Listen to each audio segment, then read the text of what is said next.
एक दिन एक घने जंगल में एक शेर सो रहा था। अचानक एक छोटा सा चूहा खेलते खेलते शेर के ऊपर चढ़ गया। शेर ने गुस्से में आकर उसे पकड़ लिया और उसे मारने का सोचा।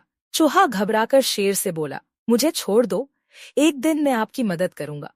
शेर हंसी में कहता है, तुम मुझे मदद क्या कर सकोगे, तुम तो इतने छोटे हो। लेकिन शेर ने चूहे को छोड़ दिया। कुछ दिन बाद शिकारियों ने शेर को जाल में फंसा लिया।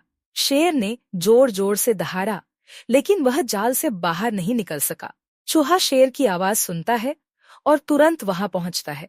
वह अपने तेज दांतों से जाल काटने लगता है।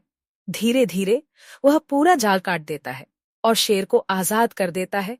शेर शर्मिंदा होकर कहता है, तुमने मेरी मदद की, तुम्हारा आभार है। चूहा मुस्कुराते हुए कहता है, मैंने कहा था ना, एक दिन मैं आपकी मदद करूंगा।